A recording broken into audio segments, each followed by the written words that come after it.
ഓം ശാന്തി 22/4/2024 പ്രഭാതമുരളി. മധുരമായ കുട്ടികളെ, സർവരുടെയും സദ്ഗതി ദാതാവ് ഒരേ ഒരു ബാബയാണ്. ബാബയെപ്പോലെ നിഷ്കാമ സേവനം ചെയ്യാൻ മറ്റാർക്കും സാധിക്കില്ല.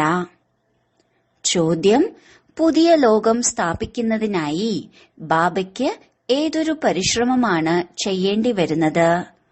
ഉത്തരം: തീർത്തും അജാമിലന് സമാനമായ പാപികളെ വീണ്ടും ലക്ഷ്മി നാരായണന്മാരെ പോലുള്ള പുണ്യ ദേവതയാക്കി മാറ്റുന്നതിനുള്ള പരിശ്രമം ബാബയ്ക്ക് ചെയ്യേണ്ടി വരുന്നു. നിങ്ങൾ കുട്ടികളെ ദേവതയാക്കി മാറ്റാൻ ബാബ പരിശ്രമിക്കുന്നു.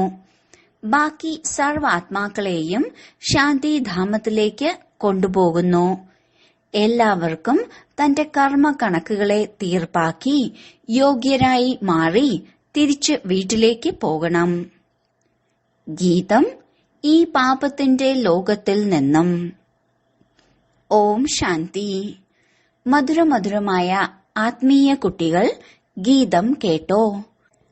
കുട്ടികൾക്കറിയാം, ഇത് പാപത്തിന്റെ ലോകമാണ്. പുതിയ ലോകം പുണ്യത്തിന്റെ ലോകമാണ്. അവിടെ പാപം ഉണ്ടാകില്ല. അത് രാമരാജ്യമാണ്. ഇത് രാവണ രാജ്യവും. ഈ രാവണ രാജ്യത്തിൽ എല്ലാവരും പതിതരും ദുഃഖികളുമാണ്. അതിനാലാണ് വിളിക്കുന്നത്, അല്ലയോ പതിത പാവന, വന്ന് ഞങ്ങളെ പാവനമാക്കൂ എന്ന്. എല്ലാ ധർമ്മത്തിലുള്ളവരും വിളിക്കുന്നുണ്ട്, ഓ ഗോഡ് ഫാദർ, വന്ന് ഞങ്ങളെ രക്ഷിക്കൂ, വഴികാട്ടി ആകൂ. ബാബ വരുമ്പോൾ സൃഷ്ടിയിൽ ഏതെല്ലാം ധർമ്മങ്ങളുണ്ടോ എല്ലാവരെയും കൂട്ടിക്കൊണ്ടുപോകും. ഈ സമയത്ത് എല്ലാവരും രാവണ രാജ്യത്തിലാണ്. എല്ലാ ധർമ്മത്തിലുള്ളവരെയും തിരിച്ച് ശാന്തിധാമത്തിലേക്ക് കൊണ്ടുപോകും. എല്ലാവരുടെയും വിനാശമുണ്ടാകണം. ബാബ ഇവിടെ വന്ന് കുട്ടികളെ സുഖധാമത്തിലേക്ക് പോകുന്നതിന് യോഗ്യരാക്കി മാറ്റുകയാണ്. എല്ലാവരുടെയും മംഗളം ചെയ്യുകയാണ്. അതിനാൽ ഒരാളെ മാത്രമാണ് സർവരുടെയും സദ്ഗതി ദാതാവ്, സർവരുടെയും മംഗളം ചെയ്യുന്നവർ എന്ന് പറയുന്നത്. ബാബ പറയുന്നു, ഇപ്പോൾ നിങ്ങൾക്ക് തിരിച്ചു പോകണം. എല്ലാ ധർമ്മത്തിലുള്ളവർക്കും ശാന്തിധാമം അല്ലെങ്കിൽ നിർവാണധാമത്തിലേക്ക് പോകണം. അവിടെയാണ് എല്ലാ ആത്മാക്കളും ശാന്തമായി ഇരിക്കുന്നത്.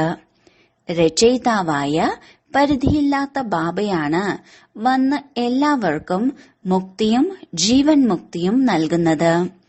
അതിനാൽ ആ ഒരേ ഒരു ഗോഡ് ഫാദറിന്റെ മഹിമയാണ് ചെയ്യേണ്ടത്.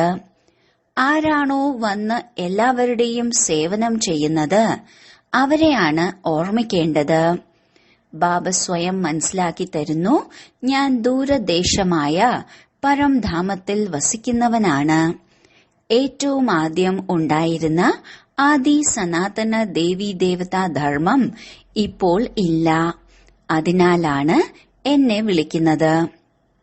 ഞാൻ വന്ന് മുഴുവൻ കുട്ടികളെയും തിരികെ കൊണ്ടുപോകും.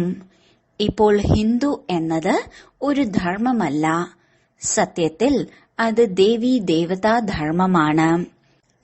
പക്ഷേ പവിത്രമല്ലാത്തതിനാൽ സ്വയം ദേവത എന്ന് പറയുന്നതിനു പകരം ഹിന്ദു എന്ന് പറയുന്നു. ഹിന്ദു ധർമ്മത്തിന്റെ സ്ഥാപകനായി ആരും തന്നെയില്ല. ഗീത സർവശാസ്ത്ര ശിരോമണിയാണ്. അത് ഭഗവാനാൽ ഉച്ചരിക്കപ്പെട്ടതാണ്. ഭഗവാൻ എന്ന് ഒരാളെ മാത്രമാണ് വിളിക്കുന്നത്, ഗോഡ് ഫാദറിനെ. കൃഷ്ണനെയോ ലക്ഷ്മി നാരായണനെയോ ഗോഡ് ഫാദർ എന്നോ പതിത പാവനനെന്നോ വിളിക്കില്ല. അവർ രാജാവും റാണിയുമാണ്. അവരെ ഇങ്ങനെയാക്കി മാറ്റിയത് ആരാണ്? ബാബ. ബാബ ആദ്യം പുതിയ ലോകം രചിക്കുന്നു. അവർ ഇതിന്റെ അധികാരികളാകുന്നു. എങ്ങനെയാണ് ആയത് ഇതൊരു മനുഷ്യനും അറിയില്ല. വലിയ വലിയ ലക്ഷാധിപതികൾ ക്ഷേത്രങ്ങൾ നിർമ്മിക്കുന്നു. അവരോട് ചോദിക്കണം, ഇവർ ഈ വിശ്വരാജ്യം എങ്ങനെയാണ് പ്രാപ്തമാക്കിയത്? എങ്ങനെ അധികാരിയായി? ഒരിക്കലും ആർക്കും പറയാൻ സാധിക്കില്ല. ഇത്രയും ശ്രേഷ്ഠമായ ഫലം ലഭിക്കാൻ ഇവർ എന്ത് കർമ്മമാണ് ചെയ്തത്? ഇപ്പോൾ ബാബ മനസ്സിലാക്കി തരുന്നു, നിങ്ങൾ നിങ്ങളുടെ ധർമ്മം മറന്നിരിക്കുന്നു. ആദി സനാതന ദേവീ ദേവതാ ധർമ്മം അറിയാത്തത് കാരണം മറ്റ് ധർമ്മങ്ങളിലേക്ക് പരിവർത്തനപ്പെട്ടു. അവർ തന്റെ ശരിയായ ധർമ്മത്തിലേക്ക് തിരിച്ചുവരും. ആരാണോ ആദി സനാതന ദേവീ ദേവതാ ധർമ്മത്തിലുള്ളത് അവർ വീണ്ടും തന്റെ ധർമ്മത്തിലേക്ക് വരും. ക്രിസ്തു ധർമ്മത്തിലുള്ളവരാണെങ്കിൽ വീണ്ടും ക്രിസ്തു ധർമ്മത്തിലേക്ക് തിരിച്ചുവരും. ആദി സനാതന ദേവീ ദേവതാ ധർമ്മത്തിന്റെ തൈ നട്ടുകൊണ്ടിരിക്കുകയാണ്. ആര് ഏത് ധർമ്മത്തിലേതാണോ അവർക്ക് ആ ധർമ്മത്തിലേക്ക് തന്നെ വരണം. ഇത് വൃക്ഷമാണ്. ഇതിനു പ്രധാനമായി 3 ശാഖകളുണ്ട്. പിന്നീട് അതിൽ നിന്നും അഭിവൃദ്ധി ഉണ്ടാകുന്നു.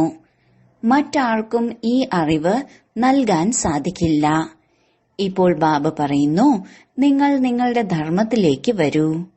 ചിലർ പറയുന്നു, ഞാൻ സന്യാസ ധർമ്മത്തിലേക്ക് പോവുകയാണ്. രാമകൃഷ്ണ പരമഹംസന്റെ ശിഷ്യനാണ്. ഇപ്പോൾ അത് നിവൃത്തി മാർഗമാണ്. നിങ്ങൾ പ്രവൃത്തി മാർഗത്തിലുള്ളവരാണ്. ഗൃഹസ്ഥ മാർഗത്തിലുള്ളവർക്ക് എങ്ങനെ നിവൃത്തി മാർഗത്തിലുള്ളവരുടെ ശിഷ്യരാകാൻ സാധിക്കും? നിങ്ങൾ ആദ്യം പ്രവൃത്തി മാർഗത്തിൽ പവിത്രമായിരുന്നു. പിന്നീട് രാവണനിലൂടെ നിങ്ങൾ അപവിത്രമായി മാറി. ഈ കാര്യങ്ങൾ ബാബ മനസ്സിലാക്കി തരികയാണ്. നിങ്ങൾ ഗൃഹസ്ഥാശ്രമത്തിലുള്ളവരാണ്. നിങ്ങൾക്ക് ഭക്തിയും ചെയ്യണം. ബാബ വന്ന് ഭക്തിയുടെ ഫലമായി സദ്ഗതി നൽകുന്നു. ധർമ്മമാണ് ശക്തി എന്ന് പറയാറുണ്ട്. ബാബ ധർമ്മം സ്ഥാപിക്കുകയാണ്. നിങ്ങൾ മുഴുവൻ വിശ്വത്തിന്റെയും അധികാരി ആകുന്നു. ബാബയിൽ നിന്ന് നിങ്ങൾക്ക് എത്ര ശക്തിയാണ് ലഭിക്കുന്നത്? ഒരേ ഒരു സർവശക്തിവാനായ ബാബയാണ് വന്ന് എല്ലാവർക്കും സദ്ഗതി നൽകുന്നത്. ബാക്കി ആർക്കും തന്നെ സദ്ഗതി നൽകാനും സാധിക്കില്ല, നേടാനും സാധിക്കില്ല. ഇവിടെ തന്നെ വൃദ്ധിയുണ്ടായിക്കൊണ്ടിരിക്കും. തിരിച്ചു പോകാൻ ആർക്കും സാധിക്കില്ല. ബാബ പറയുന്നു, ഞാൻ സർവധർമ്മങ്ങളുടെയും സേവാധാരിയാണ്. വന്ന് എല്ലാവർക്കും സദ്ഗതി നൽകുന്നു. സദ്ഗതി എന്ന് പറയുന്നത് സത്യയുഗത്തെയാണ്. മുക്തി ശാന്തിധാമത്തിലാണ്. അപ്പോൾ ആരാണ് ഏറ്റവും വലുത്? അച്ഛൻ പറയുന്നു, അല്ലയോ ആത്മാക്കളെ, നിങ്ങൾ എല്ലാവരും സഹോദരങ്ങളാണ്. എല്ലാവർക്കും ബാബയിൽ നിന്ന് സമ്പത്ത് ലഭിക്കുന്നു. വന്ന് എല്ലാവരെയും അവരവരുടേതായ സെക്ഷനിലേക്ക് തിരിച്ചു പോകുന്നതിന് യോഗ്യരാക്കി മാറ്റുന്നു. യോഗ്യരായി മാറുന്നില്ലെങ്കിൽ ശിക്ഷകൾ അനുഭവിക്കേണ്ടി വരുന്നു. കണക്കുകളെല്ലാം തീർപ്പാക്കിയ ശേഷമാണ് തിരിച്ചു പോകുന്നത്. അതാണ് ശാന്തിധാമം. ശേഷമുള്ളതാണ് സുഖധാമം. ബാബ പറയുന്നു, ഞാൻ വന്ന് പുതിയ ലോകം സ്ഥാപിക്കുകയാണ്. ഇതിൽ പരിശ്രമിക്കേണ്ടി വരുന്നു. തീർത്തും അജാമിലന് സമാനമായ പാപികളെ ഇങ്ങനെയുള്ള ദേവീ ദേവതകളാക്കി മാറ്റുന്നു. നിങ്ങൾ വാമമാർഗത്തിലേക്ക് എപ്പോൾ പോയോ അപ്പോൾ മുതൽ നിങ്ങൾ പടികൾ ഇറങ്ങിക്കൊണ്ടിരിക്കുന്നു. ഈ 84 ജന്മങ്ങളുടെ ഏണിപ്പടി താഴേക്ക് ഇറങ്ങാനുള്ളത് തന്നെയാണ്. സതോ പ്രധാനത്തിൽ നിന്നും സതോ രജോ തമോ. ഇപ്പോൾ ഇതാണ് സംഗമം. ബാബ പറയുന്നു, ഞാൻ വരുന്നത് തന്നെ ഒരേ ഒരു പ്രാവശ്യമാണ്. ഞാൻ ഇബ്രാഹിമിന്റെയോ അല്ലെങ്കിൽ ബുദ്ധന്റെയോ ശരീരത്തിലല്ല വരുന്നത്.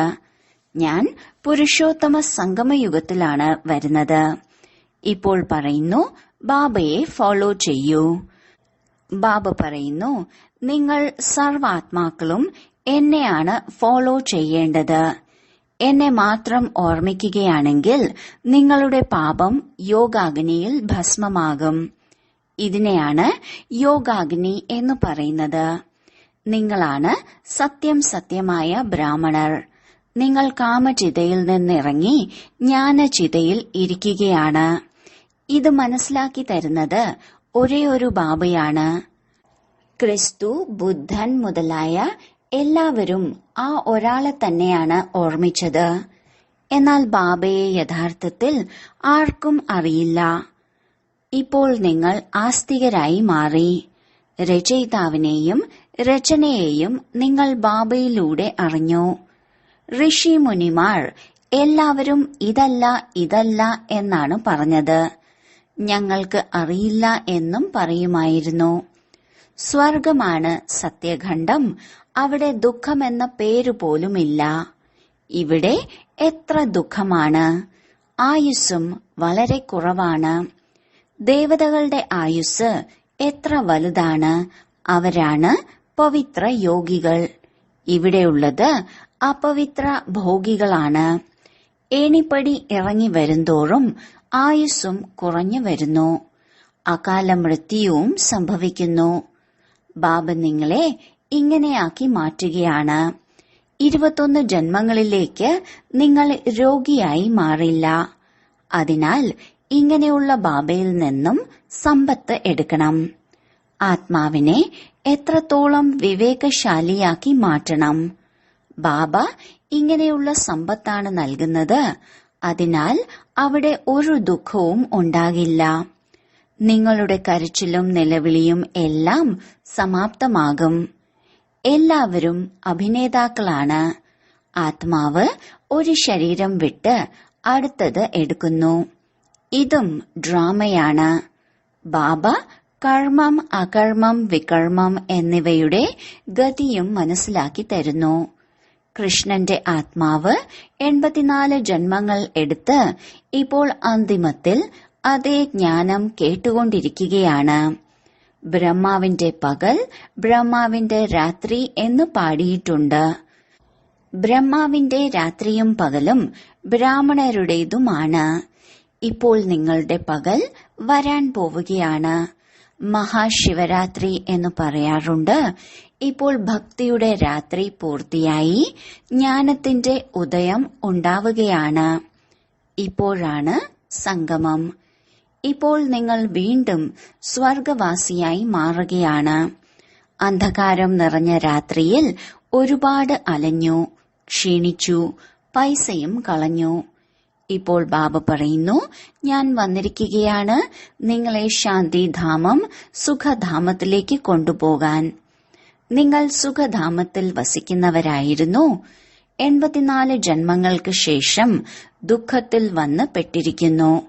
അപ്പോഴാണ് വിളിക്കുന്നത്, ഭഗവാനെ ഈ പഴയ ലോകത്തിലേക്ക് വരൂ.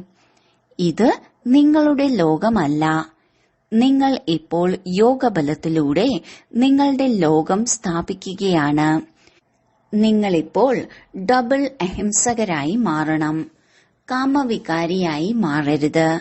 കലഹിക്കുകയോ വഴക്കടിക്കുകയോ ചെയ്യരുത്. ബാബ പറയുന്നു, ഞാൻ ഓരോ 5000 വർഷങ്ങൾക്ക് ശേഷവും വരുന്നു.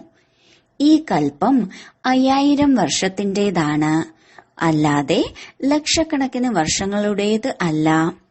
അഥവാ ലക്ഷക്കണക്കിന് വർഷങ്ങളുടേതാണെങ്കിൽ ഇവിടെയുള്ള ജനസംഖ്യ കൂടുതലായിരിക്കും. അപവാദം പറഞ്ഞുകൊണ്ടിരിക്കുകയാണ്. അതിനാലാണ് ബാബ പറയുന്നത്, ഞാൻ കൽപ്പകൽപ്പം വരുന്നു. എനിക്കും ഡ്രാമയിൽ പാർട്ടുണ്ട്. പാർട്ടില്ലാതെ എനിക്കൊന്നും ചെയ്യാൻ സാധിക്കില്ല. ഞാനും ഡ്രാമയുടെ ബന്ധനത്തിലാണ്. വരുന്നത് കൃത്യസമയത്താണ്. മന്മനാഭവ. പക്ഷെ ഇതിന്റെ അർത്ഥം ആർക്കും അറിയില്ല. അച്ഛൻ പറയുന്നു, ദേഹത്തിന്റെ മുഴുവൻ സംബന്ധങ്ങളെയും ഉപേക്ഷിച്ച് മനസ്സ് എന്നിൽ അർപ്പിക്കൂ, എങ്കിലെല്ലാവരും പാവനമായി മാറും. കുട്ടികൾ ബാബയെ ഓർമ്മിക്കുന്നതിനുള്ള പരിശ്രമം ചെയ്തുകൊണ്ടിരിക്കുന്നു. ഇതാണ് ഈശ്വരീയ വിശ്വവിദ്യാലയം. ഇങ്ങനെയുള്ള മറ്റൊരു വിദ്യാലയം ഉണ്ടാകുകയില്ല. ഇവിടെ ഈശ്വരീയ പിതാവ് വന്ന് മുഴുവൻ വിശ്വത്തെയും പരിവർത്തനപ്പെടുത്തുന്നു. നരകത്തിൽ നിന്ന് സ്വർഗമാക്കി മാറ്റുന്നു. അതിന്മേൽ നിങ്ങൾ രാജ്യം ഭരിക്കുന്നു. ഇപ്പോൾ ബാബ പറയുന്നു, എന്നെ ഓർമ്മിക്കൂ, എങ്കിൽ നിങ്ങൾ തമോ പ്രധാനത്തിൽ നിന്നും സതോ പ്രധാനമായി മാറും. ഇതാണ് ബാബയുടെ ഭാഗ്യശാലിയായ രഥം. ഇതിലാണ് ബാബ വന്ന് പ്രവേശിക്കുന്നത്. ശിവജയന്തിയും ആരും അറിയുന്നില്ല. അവർ പറയുന്നത് പരമാത്മാവ് നാമരൂപങ്ങളിൽ നിന്ന് വേറിട്ടതാണ് എന്നാണ്. അല്ല, നാമരൂപത്തിൽ നിന്നും വേറിട്ട് ഒരു വസ്തുവും ഉണ്ടാകില്ല. ഇത് ആകാശമാണ് എന്ന് പറയാറുണ്ട്. അപ്പോൾ പേരായില്ലേ? ചക്രവാളമാണ്, എന്നാൽ അതിനും പേരുണ്ടല്ലോ. അതിനാൽ ബാബയ്ക്കും പേരുണ്ട്, മംഗളകാരി. പിന്നീട് ഭക്തി മാർഗത്തിൽ അനേക പേരുകൾ വെച്ചിരിക്കുന്നു. ബാബുരിനാഥ് എന്നും വിളിക്കുന്നു. ബാബ വന്ന് കാമവികാരത്തിൽ നിന്ന് രക്ഷിച്ച് പാവനമാക്കി മാറ്റുന്നു. നിവൃത്തി മാർഗത്തിലുള്ളവർ ബ്രഹ്മത്തെ പരമാത്മാവെന്ന് കരുതുന്നു. അതിനെ തന്നെയാണ് ഓർമ്മിക്കുന്നത്. അവരെ ബ്രഹ്മയോഗി, തത്വയോഗി എന്ന് വിളിക്കുന്നു. പക്ഷെ അത് വസിക്കുന്നതിനുള്ള സ്ഥാനമാണ്. അതിനെയാണ് ബ്രഹ്മാണ്ടം എന്ന് വിളിക്കുന്നത്. അവർ പിന്നീട് ബ്രഹ്മത്തെ ഭഗവാൻ എന്ന് കരുതുന്നു. നമ്മൾ അലിഞ്ഞു ചേരും എന്ന് വിചാരിക്കുന്നു. ആത്മാവിനെ വിനാശിയാക്കി മാറ്റുന്നു. ബാബ പറയുന്നു, ഞാൻ തന്നെയാണ് വന്ന് എല്ലാവരുടെയും സദ്ഗതി ചെയ്യുന്നത്. അതിനാൽ ഒരേ ഒരു ശിവബാബയുടെ ജയന്തിയാണ് വജ്രതുല്യമായത്. ബാക്കി എല്ലാ ജയന്തികളും കക്കയ്ക്ക് തുല്യമാണ്. ശിവബാബ തന്നെയാണ് എല്ലാവരുടെയും സദ്ഗതി ചെയ്യുന്നത്. അതിനാൽ ബാബ തന്നെയാണ് വജ്രതുല്യം. ബാബ തന്നെയാണ് നിങ്ങളെ സ്വർണിമ യുഗത്തിലേക്ക് കൊണ്ടുപോകുന്നത്. ബാബ തന്നെയാണ് വന്ന് നിങ്ങളെ ഈ ജ്ഞാനം പഠിപ്പിക്കുന്നത്. ഇതിലൂടെ നിങ്ങൾ ദേവീ ദേവത ആകുന്നു. പിന്നീട് ഈ ജ്ഞാനം ലോപിച്ചു പോകുന്നു. ഈ ലക്ഷ്മി നാരായണന്മാരിൽ രചയിതാവിന്റെയും രചനയുടെയും ജ്ഞാനമില്ല. കുട്ടികൾ ഗീതം കേട്ടു. ശാന്തിയും സമാധാനവും ഉള്ള സ്ഥലത്തേക്ക് കൂടെ കൊണ്ടുപോകൂ എന്ന് പറയുന്നു. അതാണ് ശാന്തിധാമം, പിന്നീട് സുഖധാമം. അവിടെ അകാല മൃത്യു ഉണ്ടാകില്ല. അതിനാൽ ബാബ വന്നിരിക്കുന്നത് ആ സുഖവും ശാന്തിയുമുള്ള ലോകത്തിലേക്ക് കൊണ്ടുപോകുന്നതിനാണ്. ശരി, വളരെ കാലത്തെ വേർപാടിനു ശേഷം തിരികെ കിട്ടിയ മധുരമധുരമായ ഓമന സന്താനങ്ങൾക്ക് മാതാവും പിതാവുമായ ബാബ്ദാദയുടെ സ്നേഹസ്മരണകളും സുപ്രഭാതവും. ആത്മീയ അച്ഛന്റെ ആത്മീയ കുട്ടികൾക്ക് നമസ്കാരം. രാത്രി ക്ലാസ്. ഇപ്പോൾ നിങ്ങളുടെ സൂര്യവംശി, ചന്ദ്രവംശി 2 വംശ പരമ്പരകളും ഉണ്ടാവുകയാണ്. എത്ര നിങ്ങൾ അറിയുകയും പവിത്രമാവുകയും ചെയ്യുന്നുവോ അത്രയും മറ്റാർക്കും അറിയാനും സാധിക്കില്ല, പവിത്രമാകാനും സാധിക്കില്ല. ബാബ വന്നിട്ടുണ്ട് എന്ന് മാത്രം കേൾക്കും. അപ്പോൾ ബാബയെ ഓർമ്മിക്കുന്നതിൽ മുഴുകും. മുന്നോട്ടു പോകുമ്പോൾ നിങ്ങൾ ഇതും കാണും. ലക്ഷം കോടിക്കണക്കിന് ആളുകൾ ഇത് മനസ്സിലാക്കും. വായുമണ്ഡലം തന്നെ അങ്ങനെ ഉള്ളതായിരിക്കും. അവസാന സമയത്തെ യുദ്ധത്തിൽ എല്ലാവരും പ്രതീക്ഷയില്ലാത്തവരായി മാറും. എല്ലാവർക്കും ബോധ്യമാകും. നിങ്ങളുടെ ശബ്ദം ഉയരും. സ്വർഗത്തിന്റെ സ്ഥാപന നടക്കുകയാണ്. എല്ലാവരുടെയും മരണം സമീപത്തുണ്ട്. പക്ഷെ ആ സമയം ഇങ്ങനെയുള്ളതായിരിക്കും. കോട്ടുവായി ഇടാൻ പോലും സമയം ലഭിക്കില്ല. എന്താണ് സംഭവിക്കാൻ പോകുന്നത് എന്നത് മുന്നോട്ടു പോകുമ്പോൾ നന്നായി മനസ്സിലാകും. ഇവർ എല്ലാവരും ആ സമയത്ത് ഉണ്ടാകും, അങ്ങനെയുമില്ല. ചിലർ മരിക്കുകയും ചെയ്യും. കൽപ്പകൽപ്പം എന്താണോ സംഭവിച്ചത് അതാണ് സംഭവിക്കുക. ആ സമയത്ത് ഒരേ ഒരു ബാബയുടെ ഓർമ്മയിലായിരിക്കും. ശബ്ദവും കുറവായിരിക്കും. പിന്നീട് സ്വയം ആത്മാവാണെന്ന് മനസ്സിലാക്കി ബാബയെ ഓർമ്മിക്കാൻ തുടങ്ങും. നിങ്ങളെല്ലാം സാക്ഷിയായി കാണും. വളരെ വേദനാജനകമായ സംഭവങ്ങൾ ഉണ്ടായിക്കൊണ്ടിരിക്കും. ഇപ്പോൾ വിനാശമുണ്ടാകണം എന്നത് എല്ലാവർക്കും മനസ്സിലാകും. ലോകം മാറുക തന്നെ വേണം. വിവേകം പറയുന്നു, എപ്പോഴാണോ ബോംബുകൾ വീഴുന്നത് അപ്പോൾ വിനാശമുണ്ടാകും. ഇപ്പോൾ പരസ്പരം പറയുന്നു, നിബന്ധന വെക്കൂ, ഞങ്ങൾ ബോംബിടില്ല എന്ന് വാക്ക് തരൂ. പക്ഷേ ഈ മുഴുവൻ സാധനങ്ങളും ഉണ്ടാക്കിയിരിക്കുന്നത് വിനാശത്തിന് വേണ്ടിയാണ്. നിങ്ങൾ കുട്ടികൾക്ക് വളരെയധികം സന്തോഷമുണ്ടാകണം. നിങ്ങൾക്കറിയാം, പുതിയ ലോകം ഉണ്ടാവുകയാണ്. ബാബ തന്നെയാണ് പുതിയ ലോകം സ്ഥാപിക്കുന്നത് എന്ന് മനസ്സിലാക്കുന്നുണ്ട്. അവിടെ ദുഃഖത്തിന്റെ പേര് പോലും ഉണ്ടാകില്ല. അതിന്റെ പേര് തന്നെ പാരഡൈസ് എന്നാണ്. നിങ്ങൾക്ക് എങ്ങനെയാണോ നിശ്ചയമുള്ളത്, ഇനി മുന്നോട്ടു പോകുമ്പോൾ അനേകം പേർക്ക് നിങ്ങളെപ്പോലെ നിശ്ചയം ഉണ്ടാകും. എന്താണെന്നാൽ ആർക്കെങ്കിലും അനുഭവം വേണമെങ്കിൽ അവർക്ക് മുന്നോട്ടു പോകവേ ഒരുപാട് അനുഭവങ്ങൾ ലഭിക്കും. അവസാന സമയത്ത് ഓർമ്മയുടെ യാത്രയിലും കൂടുതൽ ഇരിക്കും. ഇപ്പോൾ സമയമുണ്ട്. പുരുഷാർത്ഥം പൂർണമായി ചെയ്യുന്നില്ലെങ്കിൽ പദവി കുറഞ്ഞു പോകും. പുരുഷാർത്ഥം ചെയ്യുന്നതിലൂടെ പദവിയും നല്ലത് ലഭിക്കും. ആ സമയത്ത് നിങ്ങളുടെ അവസ്ഥയും വളരെ നല്ലതായിരിക്കും. സാക്ഷാത്കാരവും ഉണ്ടാകും. കൽപ്പകൽപ്പം എങ്ങനെ വിനാശമുണ്ടായോ അതുപോലെ ഉണ്ടാകും. ആരിൽ നിശ്ചയമുണ്ടോ, ചക്രത്തിന്റെ ജ്ഞാനമുണ്ടോ, അവർ സന്തോഷത്തോടെ ഇരിക്കും.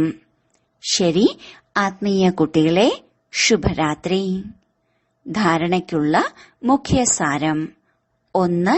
ഡബിൾ അഹിംസകരായി മാറി യോഗബലത്തിലൂടെ ഈ നരകത്തെ സ്വർഗമാക്കി മാറ്റണം. തമോ പ്രധാനത്തിൽ നിന്നും സത്തോ പ്രധാനമായി മാറുന്നതിനുള്ള പുരുഷാർത്ഥം ചെയ്യണം. 2. ഒരു ബാബയെ പരിപൂർണമായി ഫോളോ ചെയ്യണം. സത്യമായ ബ്രാഹ്മണനായി മാറി യോഗ അഗ്നിയിലൂടെ വികർമ്മങ്ങളെ ഭസ്മമാക്കണം.